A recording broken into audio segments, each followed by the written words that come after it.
أعوذ بالله السميع العليم من الشيطان الرجيم. بسم الله الرحمن الرحيم. السلام عليكم ورحمة الله وبركاته. الحمد لله والصلاة والسلام على رسول الله وعلى آله وصحبه ومن والاه وبعد. قال المصنف رحمه الله تعالى ونفعنا الله به وبعلومه في الدارين آمين.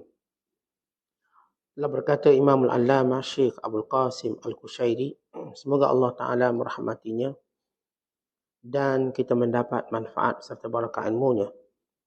Rabi'atul Adawiyah pernah ditanya, bila hamba disebut sebagai orang yang redha? Kata Rabi'ah, bila dia senang ketika mendapat musibah, sebagaimana dia senang ketika mendapat kenikmatan. Menurut satu kisah, Abu Bakar Ash-Shibli pernah mengatakan di hadapan Junaid Al-Baghdadi, La hawla wa la quwwata illa billahil aliyyil azim. Tidak ada daya upaya dan kekuatan kecuali dengan pertolongan Allah Ta'ala yang maha tinggi dan maha agung. Junaid mengatakan, ucapanmu itu adalah ucapan orang yang sempit hati. Orang yang sempit hati akan meninggalkan redha kerana ada keputusan. Setelah itu, Shibli pun diam. Abu Sulaiman berpendapat, yang dimaksudkan redha adalah jangan memohon kepada Allah untuk mendapatkan syurga.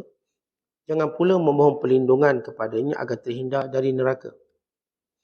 Menurut Zumnun, tanda-tanda redha ada 3. Pertama, meninggalkan ikhtiar, usaha dan pilihan sebelum keputusan. Yang kedua, menghilangkan kepahitan selepas keputusan. Yang ketiga, cinta bila mendapat cubaan.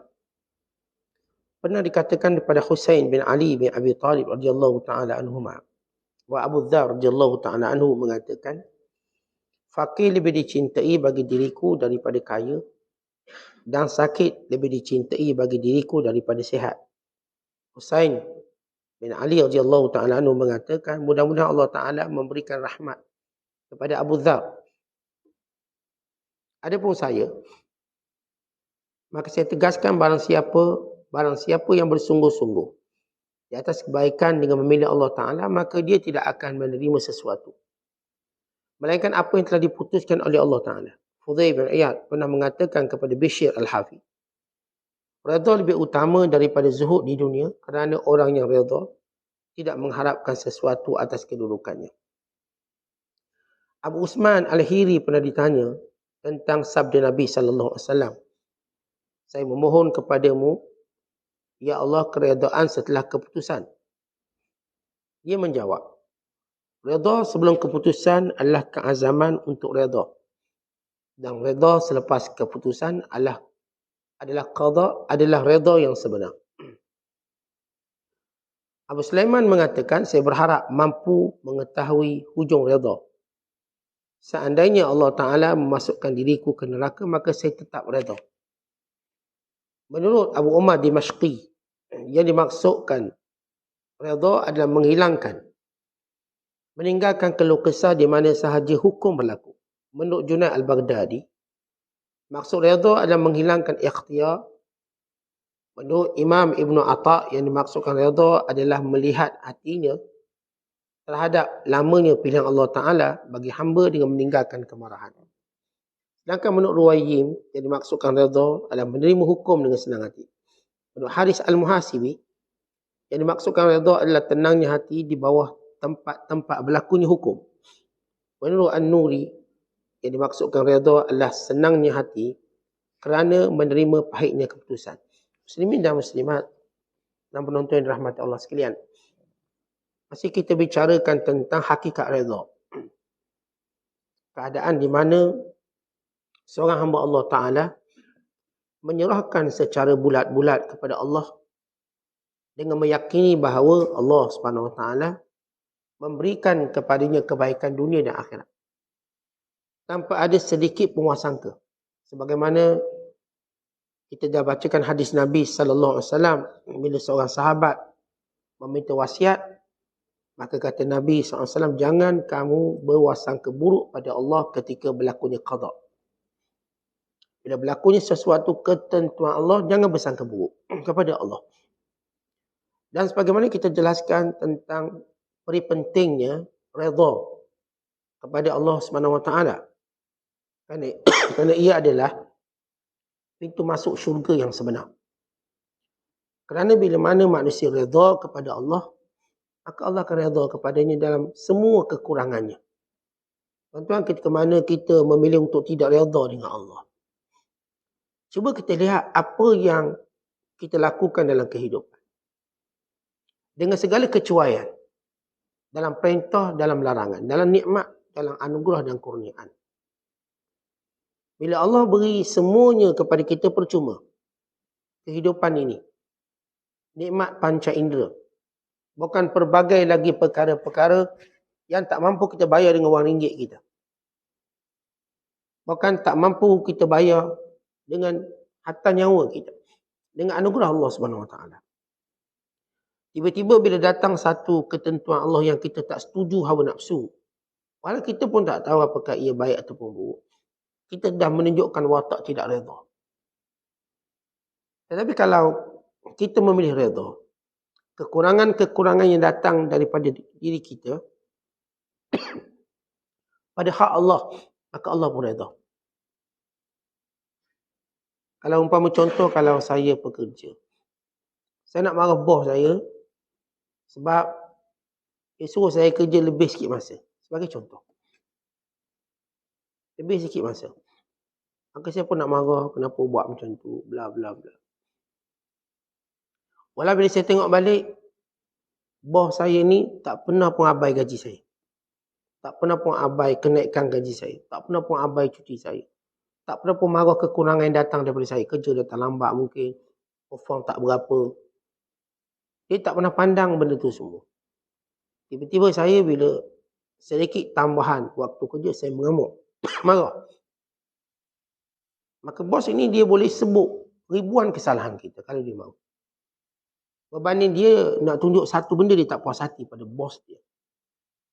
Tetapi kita kalau tak puas hati dengan Tuhan, Allah Ta'ala boleh tunjuk pada kita ribuan benda yang Allah juga tidak boleh puas hati dengan kita, dengan nikmat yang Allah beri. Tapi Allah redha. Maksudnya, Allah tak hukum kita dengan dosa, dengan maksiat. Allah terus beri nikmat, Allah tak sekat. Maka, kan itu bila seorang tu redha dengan ketentuan Allah. Allah redha dengan amalan yang sedikit untuk masukkan dia dalam syurga. Walaupun kalau ikut tak layak.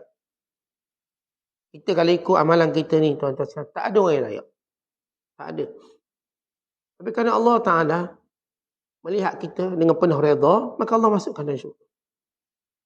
Walaupun di sebalik kekurangan. Kerana itu, kenapa kita nak melatih diri redha kepada Allah? Atas segala ketentuan Allah Ta'ala. Baik, kita lihat apa yang disebut oleh Rabi'atul Adawiyah. Seorang ulama tabi'in terkenal. Yang lahir 100 Hijriah dan meninggal tahun 180 Hijriah. Kata Rabi'atul Adawiyah, tanda seorang redha sama kepadanya nikmat dan juga musibah. Sama. Bila dapat nikmat, senang hati, seronok, suka, lapang dada. Bila datang musibah, juga begitu. Seronok, tenang. Baik, bagaimana seorang mampu berperwatakan demikian? Lalu para ulama menyatakan, orang-orang yang mampu berperwatakan demikian, iaitu bila datang nikmat dan ujian, dia nampak sama. Yang pertama, kerana dia sudah menyerahkan urusannya semua pada Allah. Tetapi bila kita dah serahkan urusan kita pada Allah, maka apa pun kita akan terima. Sebagaimana seorang pesakit, dia serahkan semua urusannya pada doktor. Apa pun keputusan doktor. Doktor kata kena cek darah, dia cek darah. Doktor kata kena cek air kencing, dia cek air kencing. Dia tak ada kata, doktor saya baru kencing tadi. Kenapa doktor tak cakap awal? Tak ada, kita paksalah diri, teranglah biar keluar juga. Bawa lah air kencing. Kalau ramai orang tengok, tu buat air kencing. Bagi ke doktor. Doktor suruh duduk, kita duduk. Doktor kata awak kena tahu, kita pun kata. Kerana kita serah dah pada kebijaksanaan seorang doktor. Baik, itu yang pertama. Kenapa? Bagaimana kita boleh melihat nikmat dan musibah itu sama? Sebab kita telah menyerahkannya pada Allah. takdir kita. Yang kedua kata ulama, kerana kita mengetahui secara yakin bila Allah dah tentukan memang dah tak boleh berubah. Apa yang tuan-tuan boleh buat? Benda yang Tuhan dah tentukan dengan kematian anak kita, bukan kita boleh hidupkan balik. Dengan kita sakit, takkanlah kita boleh pulihkan apa yang dah sakit tu. Yang mendatang ialah yang dah berlaku, tentang apa yang dah hilang, apa yang dah rosak. Kita tak boleh undur masa kita dengan takdir yang Allah tentukan. Kalau saya tak keluar rumah tak jadi macam ni. Kata benda tu dah berlaku, yang kita tak boleh ubah. Yang berlaku semalam, yang telah kita lalui dalam hidup. Kita tengok kenapalah aku tidak dilahirkan dalam keluarga yang kaya. Benda dah berlaku tuan-tuan, dengan apa pun keluar tak boleh ubah apa-apa. Kenapalah muka mak aku tak lawa sikit, biar aku pun keluar lawa. Atau ayah biar lawa, kita pun keluar lawa. Handsome sikit. Apalah ayah aku ni orang asli pula. Misalnya kita menggerutu. Kerana benda ni ada orang yang merasa marah kepada mak ayah dia atas kelahiran dia. Maka kenapa kita nak marah benda yang dah kita tak boleh ubah? Kita lahir bangsa Melayu. Kita pun tanya kenapalah saya tak lahir bangsa Arab ke, Eropah ke. Mancung si hidung. Kata itu benda kita tak boleh ubah apa pun. Kita mengetahuinya. Yang kita ada sekarang, kita sekarang. Yang lelaki kata kenapalah saya tak jadi perempuan. Yang perempuan kata kenapa saya tak jadi lelaki. Itu yang berlaku transgender. Itu yang berlaku perubahan jantina. Sebab dia cuba ubah benda yang tak boleh ubah. Kita bayangkan bila seorang cuba ubah apa yang tak boleh ubah. Sebagai contoh jantina. Dan Allah dah takdirkan awak lelaki. Walaupun kita cuba berlembut macam perempuan, bukan lebih lembut pada perempuan. Kita memakai pakaian macam perempuan, bukan lebih cantik daripada pakaian perempuan. Kita pun ubah muka kita macam perempuan, bukan mungkin nampak lebih ayu pada perempuan. Bahkan kita buat semua benda yang macam perempuan, bahkan lebih perempuan daripada perempuan. Yang bagaimana orang hari ini buat? Apakah dia akan mengubah fakta bahawa dia ni perempuan, dia ni lelaki? Dia tetap tak boleh ubah. Walau dia cuba ubah IC dia pula. Macam negara kita tak benarkan ubah IC. Thailand juga tak benarkan ubah IC. Dalam status lelaki atau perempuan.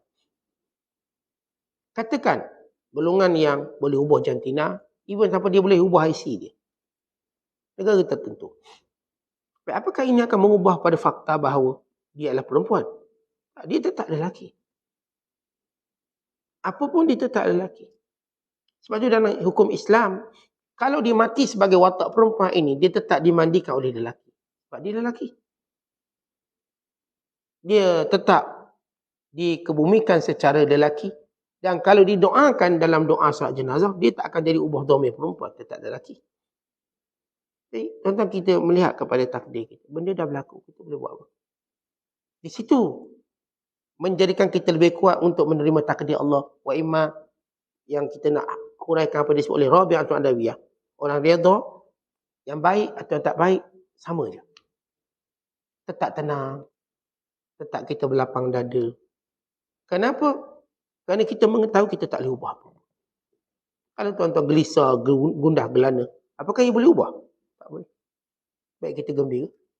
Kini kita lihat ada seorang hamba Allah yang viral.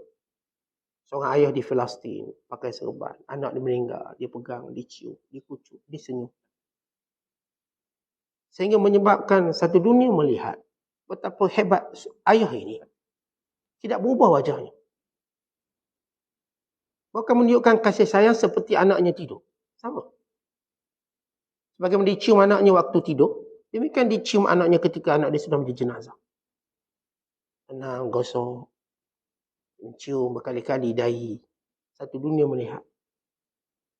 Sehingga ada seorang Yahudi komen dengan apa yang dilihat. Jadi saya lihat betapa kuatnya akidah orang Islam. Dan ujian seumpama ini. Ini orang-orang yang kita katakan apa yang disebut oleh Rabi'atul Adawiyah. Ini memang ada dalam dunia ni. Kita bukan cerita benda mustahil. Ada ke ustaz orang kau dapat musibah sama je? Ya ada. Itulah contohnya. Dan benda ni memang sudah pun ada. Orang-orang yang saya katakan jiwanya kuat. Dalam melihat ujian sama dengan pemberian. Kalau ketika mana saya katakan saya gembira dapat anak waktu kelahirannya. Waktu mana dia mati keadaan mulia, maka saya gembira dengan kematiannya. Apatah mereka tahu tentang keutamaan dan kelebihannya. Kerana kanak-kanak ini menunggu ayahnya di pintu syurga. Bila ada seorang lelaki, dia selalu datang ke masjid bawa anaknya. Dan Rasulullah perasan. Sebab dia seorang je suka bawa anak. Tiba-tiba, untuk hari berikutnya dia tak datang. Maka Nabi SAW bertanya tentang, maka dia ceritakan anaknya meninggal dunia. Maka dia sedih dia tak datang. Rasulullah SAW menziarahinya. Lalu Rasulullah bertanya kepadanya. Kadang-kadang dia sungguh sedih. Apakah kamu suka anak kamu membesar bersama kamu? Besar bersama kamu. Ataupun anak kamu menunggu kamu di pintu syurga. Dia tak akan masuk syurga sehingga kamu datang. Lalu wajah lelaki ini pun mula ceria berkata, bahkan aku ingin ya Rasulullah. Supaya anakku menunggu di pintu syurga. Akhirnya musibah tadi bertukar jadi nikmat. Sama. Dia sudah lapang dada. Kerana melihat anaknya menunggunya di pintu syurga. Bukan anaknya tak ada. Dia cuma berpindah dari alam dunia. Untuk menuju di tempat di pintu syurga. Menunggu ayahnya. Dan dia tak akan masuk. Maka disebut dalam hadis dan afaq. Bagaimana dia akan menarik pakaian ibu dan ayahnya untuk masuk ke syurga. Dia tarik. Ketika ayah dan ibunya menuju ke neraka, si anak ini akan tarik. Jangan pergi untuk masuk ke syurga. Sebagaimana gaya anak-anak kita hari ini. Kalau dia tarik, itu untuk tujuan dia. Dan kalau kita ada anak-anak kecil. Kalau tak ada, ingat baliklah anak kecil tu ingat macam mana. Waktu dia nak pada keperluan dia pun tarik je. Tarik. Abah, umi. Tarik. Sampai kita pergi ikut dia. Demikian bagaimana musibah itu bertukar menjadi nikmat. Dan ini sebut oleh Rabi' Al-Adawi Ridha. Kemana kamu dapat musibah dengan nikmat sama. Macam saya contohkan. Contoh hidup yang kita tengok hari ini. Waktu dia cium anaknya yang tidur. Dengan anaknya yang menjadi jenazah. Sama wataknya. Tidak berbeza ekspresi mukanya menunjukkan jiwa redha. Dan yang keempat. Kenapa perlu redha? Yang ketiga. Kerana kita adalah hamba Allah. Tuan-tuan, kenapa kita bila dapat nikmat atau dapat ujian, kita nak sama je rasa gembiranya. Sama perasaan kita. Kerana kita ni hamba Allah. Bila sebut hamba Allah, secara mutlak kita hamba. Tetapi hamba nak persoalkan apa yang dia buat oleh tuannya. Kalau tuan-tuan pekerja, tuan-tuan nak persoal apa yang bos buat. Mereka tuan-tuan akan berada dalam ancaman. Ataupun dalam keadaan bahaya. Bos nak buat apa? Ikut bos lah, bos. Bos kata nak cuti hari ni. Bos kata okay, nak buat jamuan hari ni. Terpulang. Kita pekerja, bos akan buat. Maka bila kita mengetahui kita ni hamba Allah. Apapun ketentuan yang datang. Ini menjadikan kita melihat. Wah, iman nikmat. Wah, nikmat ujian. Sama. Sebab saya hamba. Diberi, dia ambil. Sama. Umpama kita lihat seekor kucing. Yang kelaparan. Bila tuannya hulur makan. Ya, dia makan. Kau tak hulur. Maka dia beritahu. Dia tak berubah. Tenang. Umpama seekor anjing. Dia beri makan. Dia makan. Dia angkat. Dia pun tahan diri dia. Maka mukanya tak berubah. Maka bila kita melihat kita ni hamba Allah. Dan kita dah bersetuju hamba Allah. Secara hakikat. Bahawa macam mana pun kita nak buat, kita ni hamba Allah. Kita bukan Tuhan atas dunia. Siapa pun kat dunia cuba berlagak jadi Tuhan, akhirnya dia pun binasa. Ada hadis menyebut bahawa seorang itu merendah diri sebagai seorang hamba, Allah angkat dia.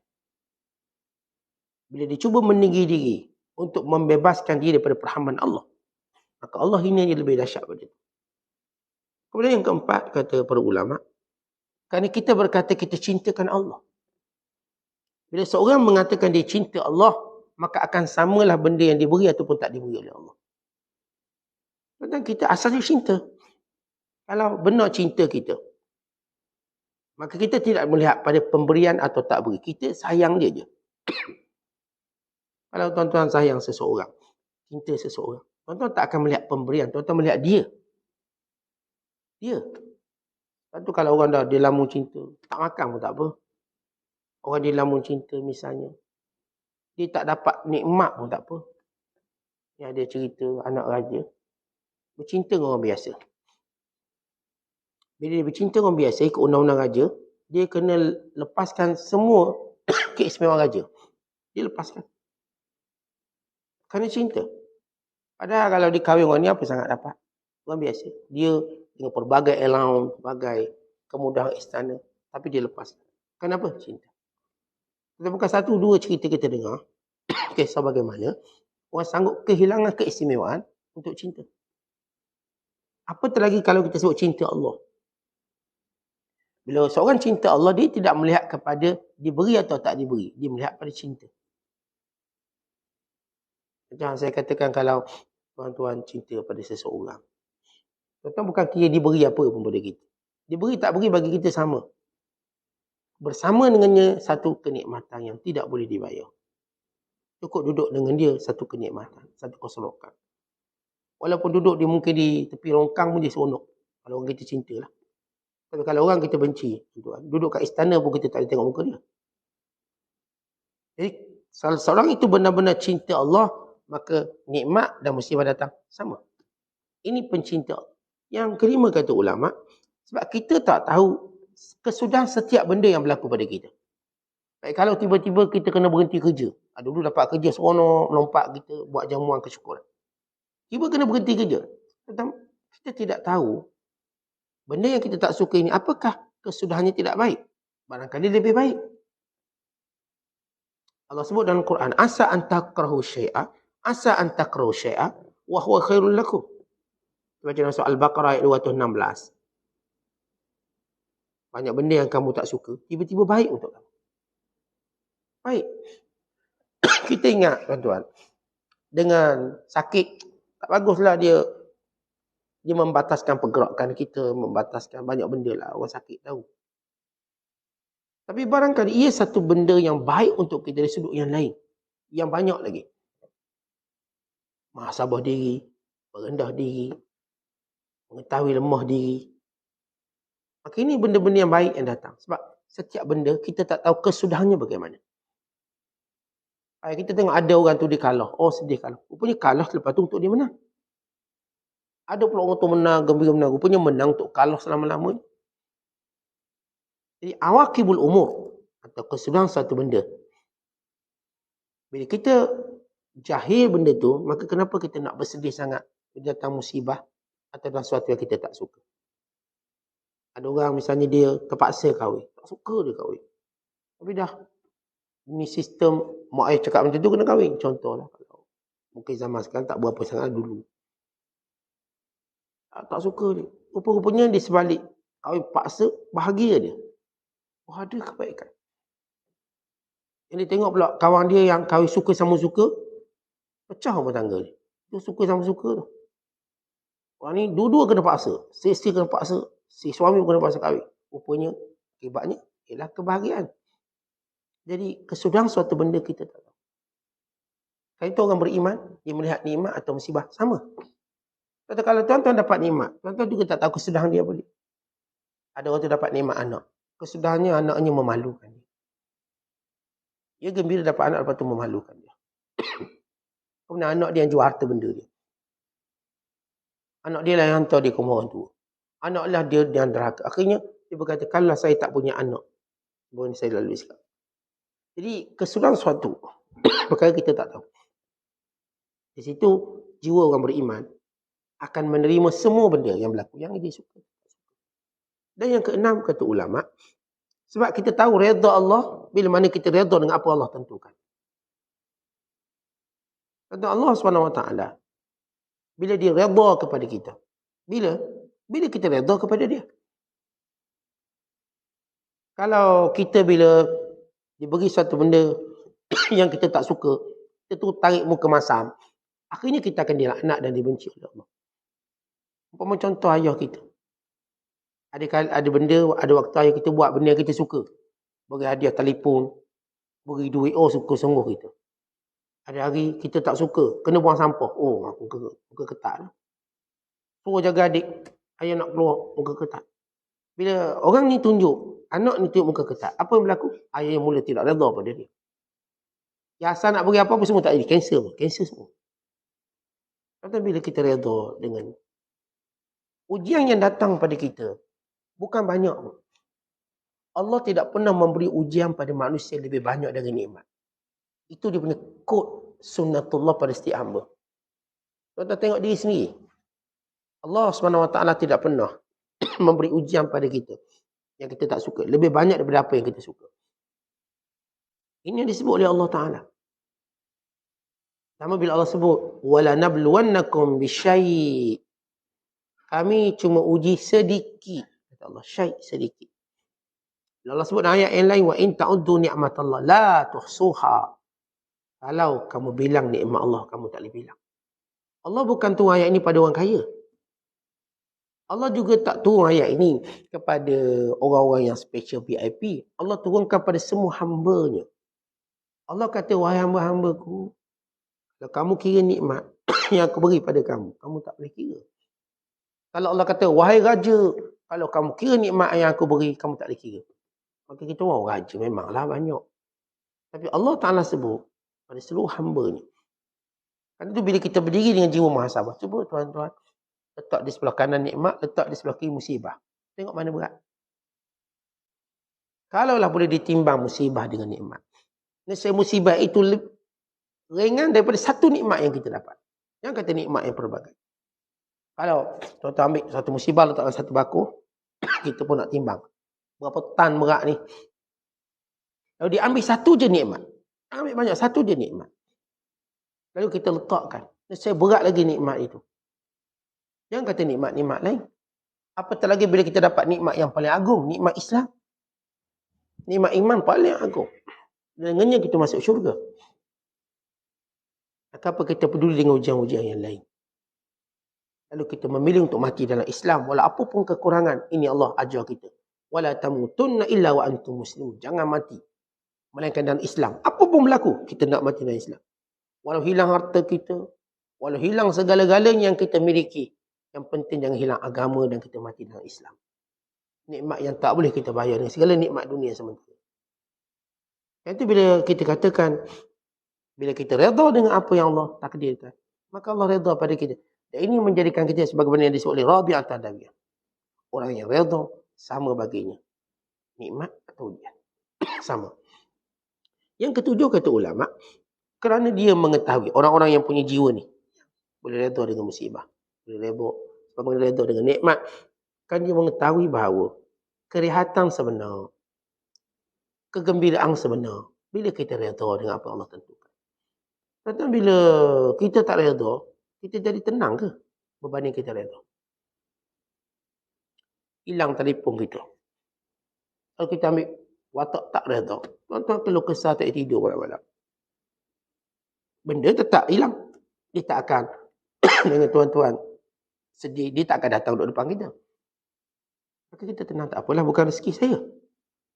Maka bila kita mula menerima redha Allah, Allah jadikan kita lapang dada. Dah bukan rezeki saya. Dah hilang telefon, bukan rezeki saya. Tetapi ini hebatnya redha. Redha itu nikmat. Berbanding musibah yang kita hilang, ia nikmat ketenangan. Dan kata ulama yang ke-8, kerana bersifat marah atas sesuatu yang Allah takdirkan pada kita. Tuan-tuan bersifat marah, sukhut, atau tunjuk bosan, serabut, maka dia akan membawa sifat duka cita yang berpanjangan. Dan menyebabkan hati kita mula menjadi rosak. Dan sekalian bila sikap kita dapat takdir yang kita tak suka, marah-marah, akhir hati kita rosak. Sedih kita, duka cita kita, makin lama. Sifat murung kita makin teruk. Ini kesan bila datang kemarahan ataupun datang sesuatu yang kita tak suka. Lalu kita pun respon dengan tunjukkan rasa marah. Kenapa hilang? Kenapa jadi kat saya? Kenapa tak jadi kat orang lain? Ia membuka pintu duka cita. Kita makin lama makin bersedih. Sebab itu kita sebut umat yang tidak beriman pada qada. Yang dimaksudkan yang buruknya. Kerana yang baik mereka dengan mudah kata, oh Allah bagi.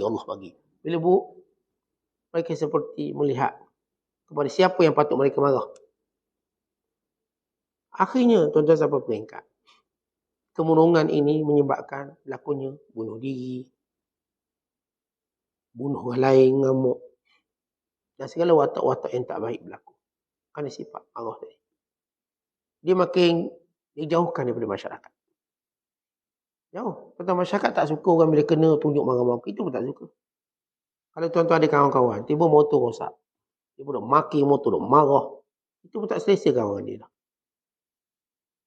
Dapat musibah macam ni, bahaya ni. Kita pun takut. Kalau kita lah tersilap dengan dia, habis kita. Tapi kalau kita tengok kawan kita bila rosak motor, tak apa. Betul lah hari ni rosak. Dan kita ambil alternatif lain, sekian. Kita dapat, tenang dia. Maka kita selesa dengan dia di bila pun. Kenapa? Dia tak tunjuk sifat marahnya bila ditimpa musibah.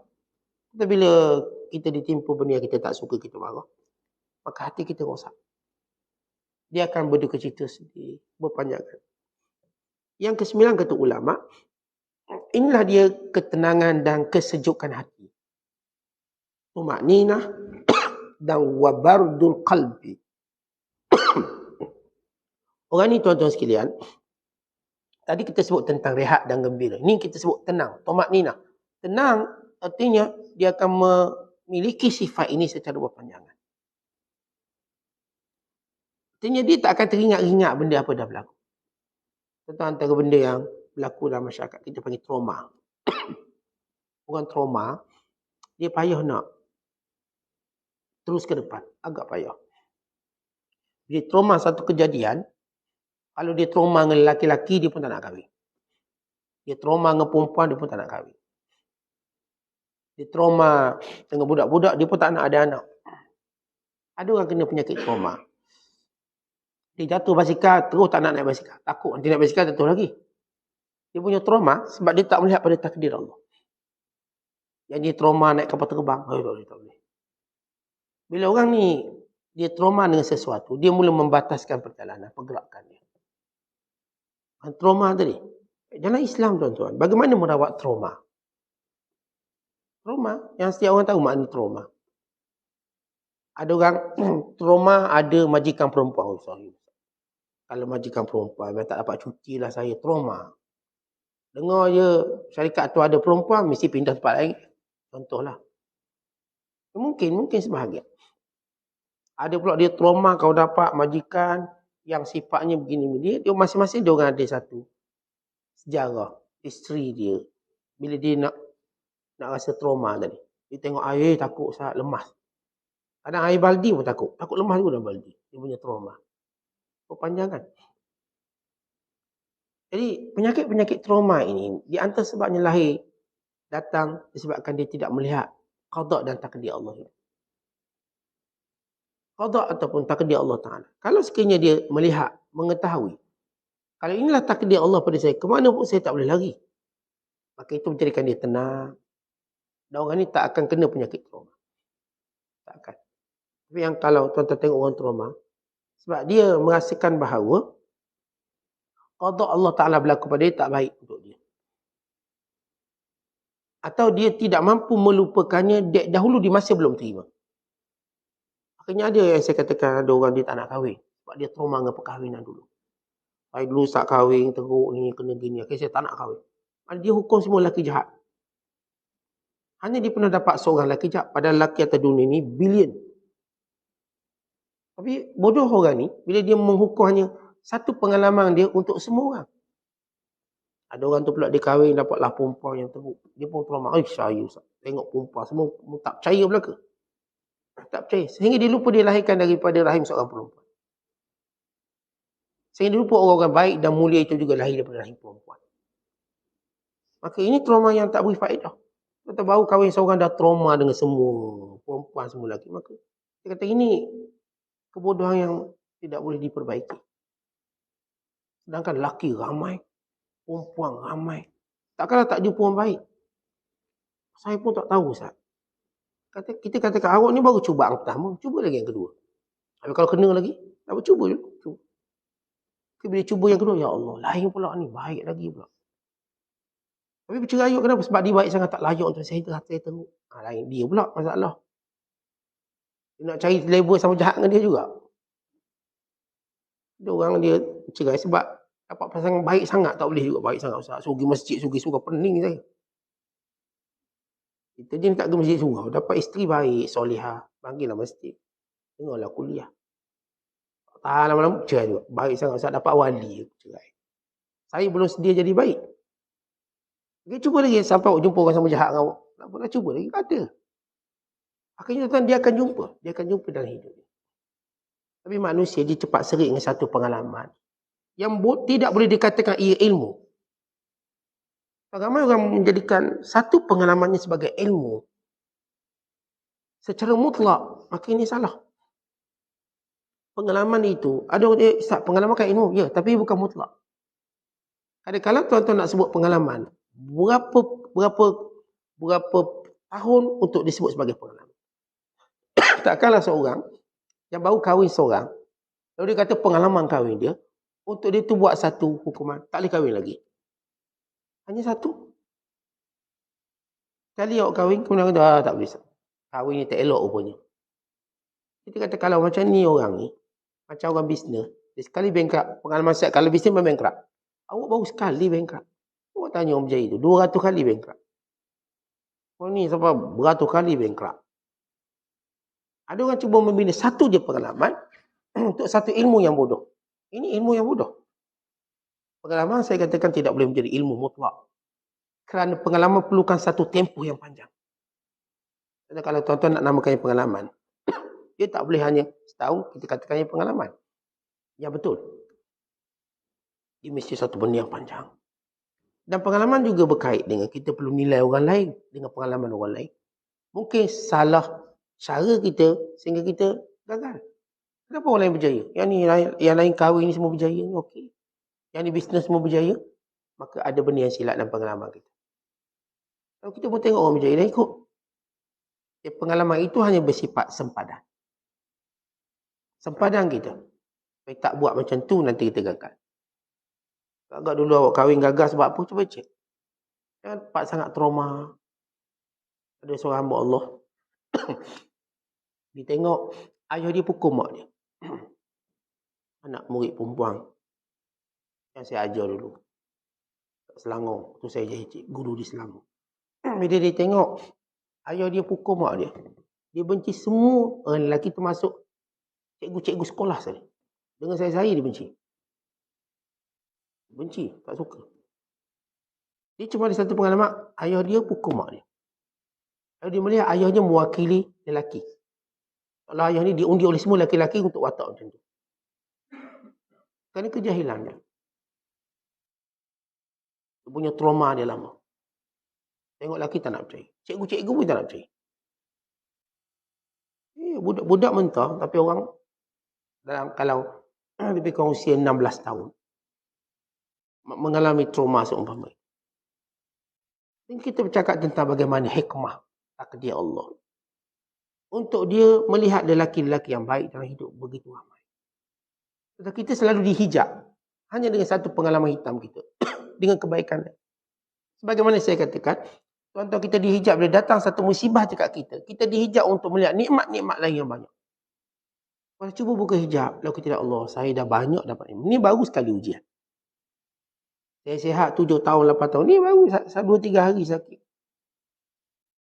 Saya dapat ni sekian-sekian. Contoh kerana kita dah sebut dahulu antara musibah kita, bila kena musibah, terhijab melihat nikmat.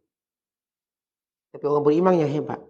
Bila kena musibah, cepat-cepat dia membuka lembaran nikmat yang banyak yang Allah berikan pada dia. Sehingga dia lupa musibah tadi. Dia akan tenggelamkan musibah tadi dengan lautan nikmat. Jangan satu musibah menenggelamkan lautan nikmat. Laut itu yang patut menenggelamkan musibah.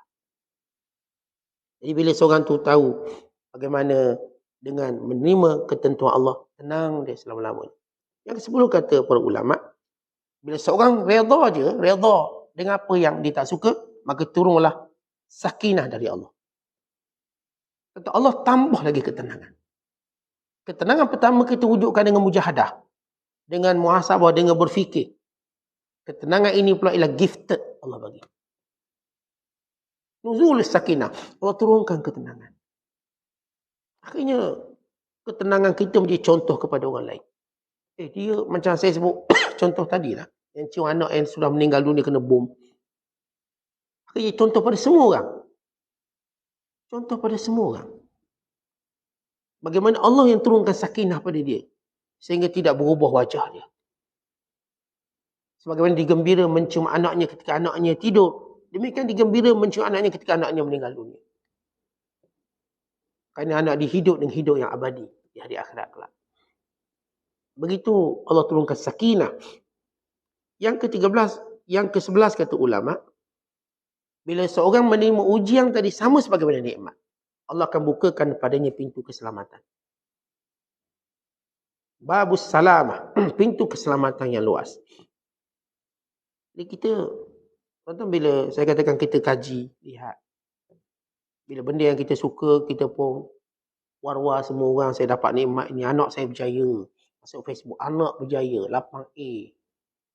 Apa nama ni, peperiksaan sekian-sekian. Anak straight A. Bila anak kita gagal, terus tutup akaun Facebook. Malu, takut orang tanya. Orang ni dia tak nampak pintu keselamatan yang Allah nak bagi pada dia. Tentang pintu selamat apa? Dalam hidup ni, banyak nikmat boleh membinasakan kita. Antaranya adalah sifat sombong.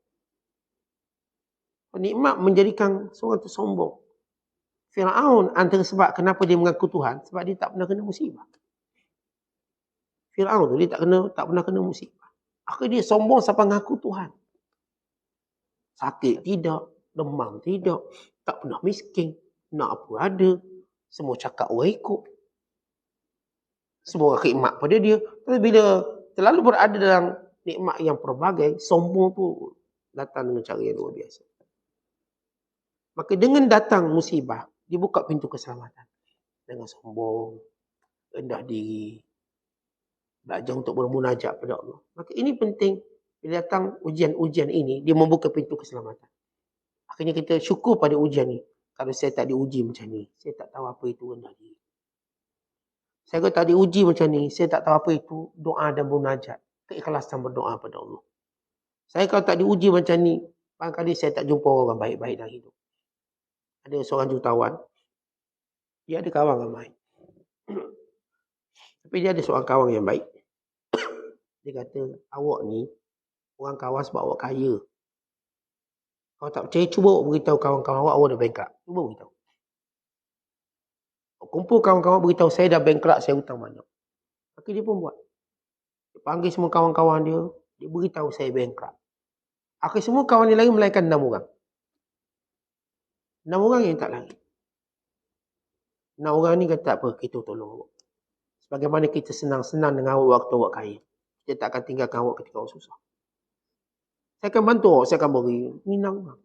Dia cuma uji, dia baru cakap. Yang lain semua tak nak periksa, dengar dia miskin lari. Yang 6 orang ni, dah tunjuk sikap dia yang sebenar. Sahabat. Baru dia tahu sebenarnya dia cuma ada kawan 6 orang ni. Yang lain yang ratuh-ratuh ni, bukan kawan. Saya baca seorang hamba Allah ni. Dia kaya lah. Penyanyi rapers. Duit ratus juta. Simpan dalam rumah. Dia buat parti.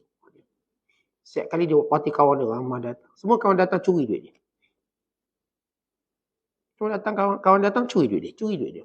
Orang kaya bersepah duit. Merata tak duit. Nak tunjuk. Yang puasa kawan kaya dia nak tunjuk lah. Ambil. Aku banyak lagi duit ni. Tak habis. Setiap kali datang kawan dia ambil. Sampai diisyakan muflis bengkak. Bila orang tanya jawab, menyesal tak? Dia kata tak, saya tak menyesal. Saya seronok. Sebab saya dah kenal kawan pencuri-pencuri. Semua saya dah. Untuk saya kenal kawan yang baik. Untuk di balik musibah tu, dia rasa, dia jumpa satu benda kebahagiaan sahabatnya. Dia tahu mana kawan yang tak pernah mencuri. Dia masuk semua mencuri. Kita lihat bagaimana musibah membuka pintu keselamatan. Tidak, tuan-tuan, ada musuh-musuh selimut, tuan-tuan tak sedar. Bila datang musibah, oh, kita kenal musuh dan selimut. Inilah musuh ni yang bila Allah jadikan kita kenal awal, jauh lebih baik daripada kita kenal dia lambat sehingga dah masuk dalam sebahagian besar kehidupan kita. Itu berlaku pada umat Islam. Bila Allah bagi dalam perang ni ada menang ada kalah. Untuk tahu apa musuh dan selimut. Kerana musuh dan selimut tak akan tenang bila kalah. Tak akan tenang. Kalau menang dia tu duduk seolah dia lah juga berjuang, dia lah sekian-sekian. Belega dia ni. Tapi bila kalah, bagaimana dibersihkan? Ini disebut oleh Allah. Liyumahhisallahu alladhina amanu wa yamhaqal kafirin. Untuk Allah tapis keluarkan orang beriman sebenar dan menghancurkan orang kafir. Datang ujian ini sebagai tamhis. Apa itu tamhis? Napis. Kita semua benda kan kita tapis. Beras kita tapis, gandum kita tapis. Kita kalau buat TO pun kita tapis. Dulu pakai penapis, sekarang pakai uncang je lah. Bukan zaman-zaman buat TO kan ada penapis. Penapis teh, wajib ada tu. So, jangan satu habuk pun masuk. Itu teh dulu tak ada habuk. Sebab penapis. Sekarang pakai uncang pun tak ada habuk. Itulah penapis dia. Artinya, bila datang benda yang kita tak suka, rupanya kita jadi suka. Sebab kita tahu siapa musuh. Kita tahu siapa saudara, siapa yang cuma mendakwa saudara. Maka ini bagaimana ujian-ujian ini yang patut kita rasa gembira macam nikmat kerana dia membuka pintu keselamatan kita. Yang ke 12 kata para ulama, kerana siapa yang memenuhi hatinya dengan redha, Allah akan penuh hatinya dengan kekayaan dan keamanan dan qanaah. Contoh kalau kita redha dengan benda yang kita tak suka. Kita redha. Sebagaimana kita redha dengan nikmat yang kita suka. Saya dapat anak, saya suka. Bila Allah uji mengambil anak je, saya juga suka. Macam biasa. Maka Allah akan penuhi hati kita dengan sifat aman, kaya, qanaah. Kata orang ni bila diuji sikit, dia tunjuk redha, Allah tunjukkan dia kaya. Allah Ta'ala tunjukkan dia aman. Dia tak berasa huru-hara. Ada orang, bila sedikit ujian, nampak huru-hara dia. Padahal dia dengan segala nikmat yang banyak, tapi dia punya huru-hara dia, seperti dia tak pernah dapat nikmat. Kenapa? Hatinya. Tapi kalau jiwa redha, hatinya tenang. Seperti tak ada apa berlaku.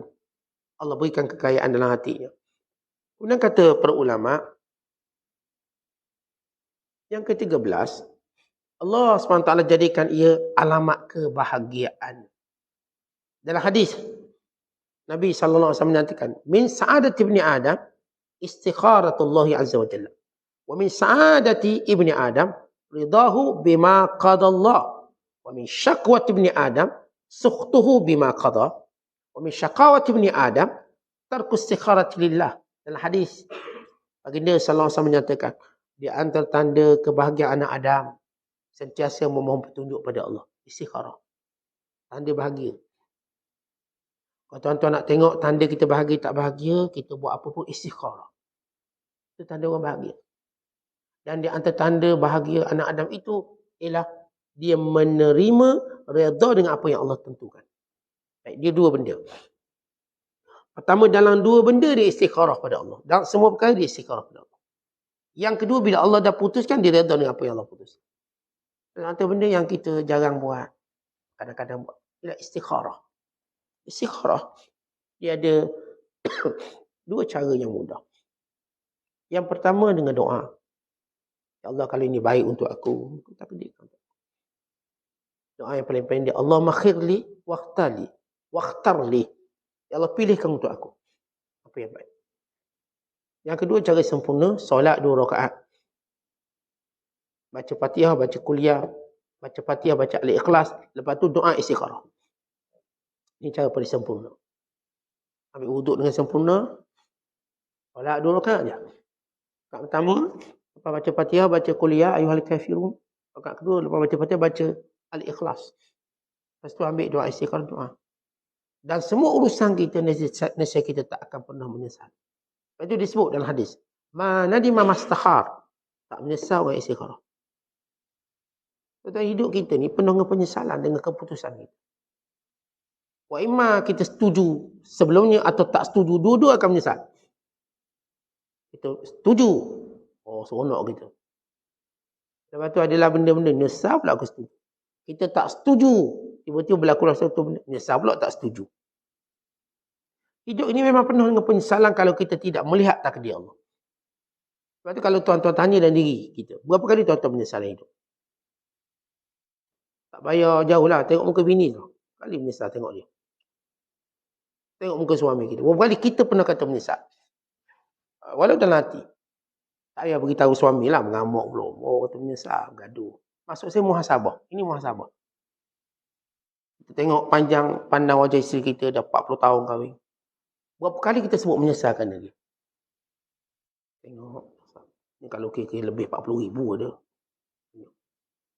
Si isteri cuba tengok muka suami yang dah kahwin 30 tahun. Berapa kali awak menyesal? Tengok. Banyak kali Ustaz. Masa dia ajak balik kampung, menyesal ikut dia balik kampung. Masa dia ajak pergi jalan, menyesal. Masa dia ajak kerja suami, menyesal. Kenapa? Dia tak bagi duit, so ajak shopping. Menyesal ikut. Buat sakit lutut saya ni. Masa dia ajak kita ke Mekah, menyesal juga. Sebab apa? Dia biar kita tahu seorang-seorang sesak kita. Menyesal juga. Tahu tak pergi. Tuan-tuan, kalau kita secara muhasabah, yang cerita yang lain kita tengok muka pasangan kita. Berapa kali tuan-tuan menyesal? Menyesal itu satu azab. Tapi macam mana saya nak buang sifat menyesal ni? Kita katakan redha dengan apa berlaku, kita tak akan menyesal. Sifat redha ni untuk ajar buang sifat menyesal. Sebab menyesal macam tu tak ada faedah. Menyesal ikut suami, menyesal, itu tak ada faedah. Kita tengok isteri menyesal sekarang ni, Ustaz. Lepas 40 tahun cerita menyesal. Tak ada faedah. Dan misalnya anak-anak bagus, semua bagus. Semua okey. Kalau kita redha dengan kekurangan dia lah. Apa benda yang menyesal sangat bini awak? Dia pun sebutlah, bini saya ni, saya tak boleh nak keluar rumah bebas-bebas. Lepas tu tak tengok lepas isyak saya tutup rambut balik. Bini tak kasi. Oh, baru saya tahu, saya ingat ke? Awak saya saja lagi boleh Ustaz. Kan bini saya Ustaz. Oh lepang Ustaz. Sekarung ni bebel saya ni. Kekurangan. Di sebalik kekurangan, dia banyak kelebihan lain. Banyak kelebihan lain. Dia pandai urus anak. Dia pandai sekian-sekian. Kenapa nak menyesal dengan sedikit kekurangan dia? Dengan banyak kelebihan dia yang lain. Kerana kita gagal untuk memahami takdir Allah dalam hidup. Gagal memahami. Oh saya Ustaz menyesal dengan suami saya. Kenapa kedekut? Tapi saya tengok depan Ustaz pun murah. Depan Ustaz pun murah.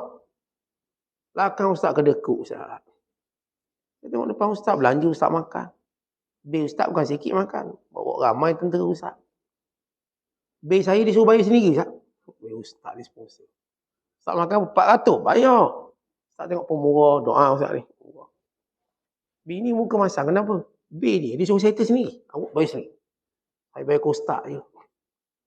Tuan-tuan, di sebalik isteri ni menyesal. Apalah dapat suami kita ajak makan kedai, kita kena bayar. Kena bayar misalnya. Dia ada kebaikan yang lain. Mungkin dia protect harta kita daripada orang lain ambil. Dia protect kita daripada orang lain usik kita. Ada seorang hamba Allah. Dia kata dia nak cerai. Dia datang jumpa saya, nak cerai.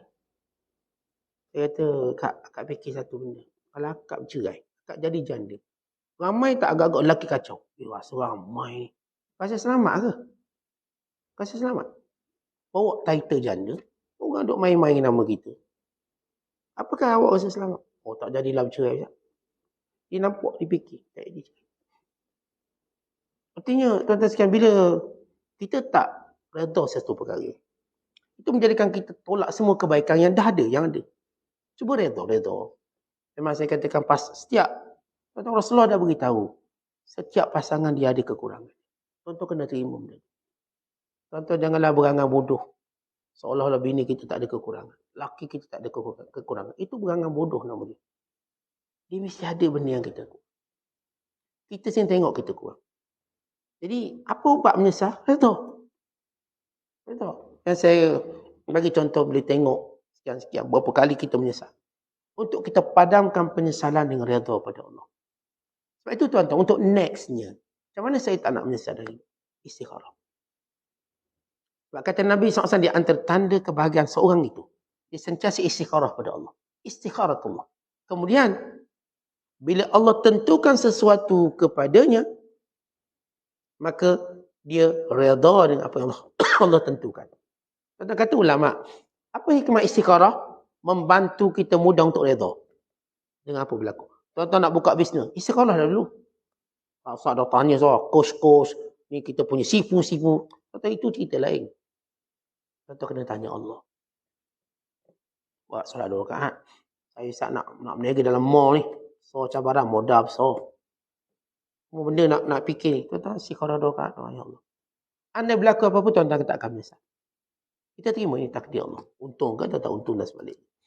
Kita nak kahwin ni urusan besar. Istikharah. Kita tuan-tuan sekalian, even nak pergi haji, kata Imam Nawawi, istikharah. Kenapa pergi haji kena istikharah? Waktunya sesuai atau tidak? Dia bukan masalah nak haji tu. Haji tu wajib. Waktu-waktu. Kita kadang-kadang terikut-ikut orang nak pergi tahun ni, kita nak pergi tahun ni. Orang dah cukup duit belaka dah, dia dah setting belaka, anak dia pun tak ada anak kecil. Sebagai contoh. Kita kan kadang-kadang buat ibadat tu atas semangat. Semangat kawan kita. Kita nanti fikir kalau saya pergi Ustaz dah tak ada kawan. Tahun ni ada kawan ni. Tahun ni dah pakat 2-3 orang lelaki. Istikharah dulu. Takut kawan jadi lawan kat sana. Kat sini kawan, kat sana berlawan. Istikharah, ya Allah tunjukkan. Kalau tahun ni sesuai untuk aku pergi haji. Kau mudahkan urusan aku. Kalau tahun ni sesuai. Kalau ya Allah, kalau tahun ni tak sesuai, kau tunjukkan satu tempoh sesuai untuk aku. Dan kita pun tak menyesal. Sebab tuan-tuan kena ingat orang pergi haji pun menyesal. Besar pergi tahun tu Ustaz. Kenapa? Ya Allah, dia pun cerita bla bla bla. Kalau pergi sebelum tu kan bagus. Kenapa? Sebab dia daripada mula tak istikharah. Tuan kita ni nak pilih kawan pun istikharah. Kita berkawan bukan untuk sehari 2 hari. Tuan-tuan kawan sampai ke syurga. Kalau tuan-tuan nak kawan orang dengan betul, tuan-tuan istikharah. Ya Allah, kali ni kawan baik untuk dunia aku. Akhirat aku. Jadikan dia betul-betul kawan aku.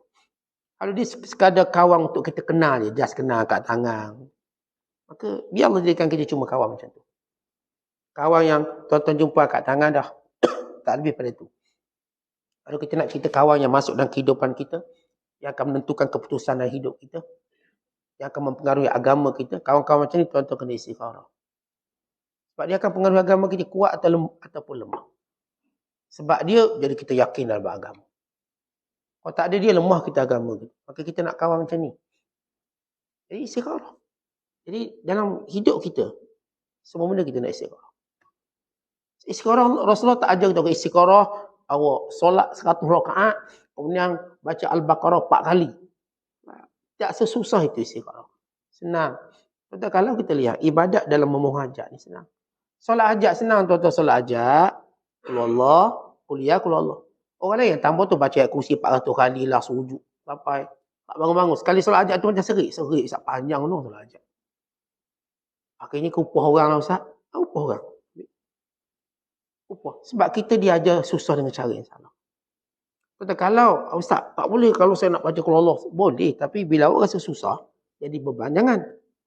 Kalau awak saya suka rela saya, Ustaz, nak solat hajat, nak baca banyak. Silakan. Kita tak marah.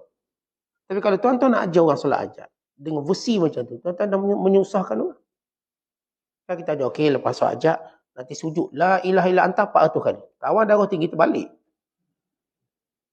Sujudlah masa. La ya Allah, terbalik. Kali sujud lama-lama kawan. Tak, nak hajat tercapai. Tuan-tuan, Rasulullah hajat mudah je. Yang orang tahu tambah sampai berat macam tu. Pening kepala. Tapi kalau kata Ustaz, saya nak sujud lama.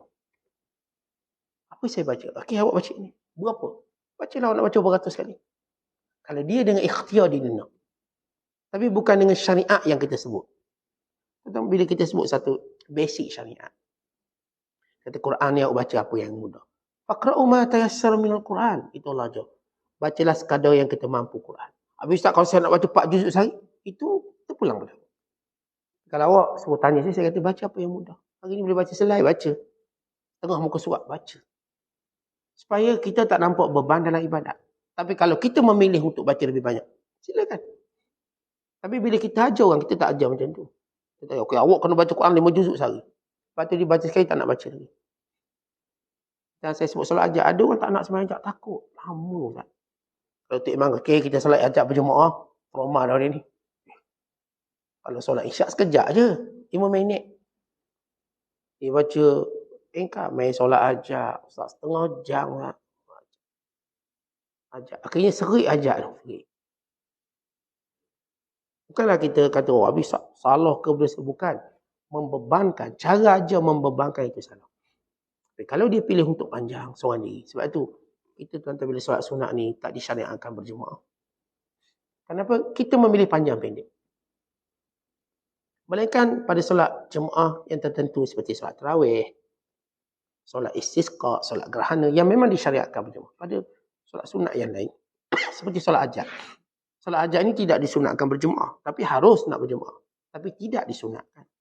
Kenapa? Kerana kadar panjang pendek kita mungkin berbeza. Ada orang dia nak panjang, maka silakan. Berdiri lebih lama. Ada orang saya nak minimum solat hajat. Ini minimum. Kalau kita ajak mak bapak datang solat hajat, anak-anak, minimum kan. Jadi mereka tak rasa beban. Senang je. Mak ayah dah solat 5 waktu pun tak pernah semayang. Kena solat hajat panjang. Sebab tu aku tak nak semayang. Panjang-panjang Melaka. Yang ni dia punya tasawur. Gambaran yang salah. Istikharatullah. Tanda seorang itu takkan. Atau tanda seorang itu akan bahagia dan takkan menyesal. Tinggalkan istikharah, maka kita akan menyesal. Dan kita akan menjadi celaka. Sebab tu Nabi kata, wa min syakwati ibni Adam. Di antara celakanya anak Adam bila dia tinggalkan istikharah, kemudian bila berlaku ketentuan Allah, dia tak boleh terima. Dia marah. Itu celaka. Syakwah. Jadi pilihlah nak jadi syakwah atau sa'adah. Syakwah istikharah. Karena terima tak kena. Dan ini antara yang menjadikan tuan-tuan kenapa kita melihat musibah dan nikmat sama. Bagaimana kata Rabi'atul Adawiyah radhiyallahu ta'ala anha, tanda orang redha, datang musibah, datang ujian, dia tetap sama, suka gembira. Kerana melihat pada kebaikan-kebaikan yang nampak dan yang tersembunyi. Wallahu a'lam. Assalamualaikum.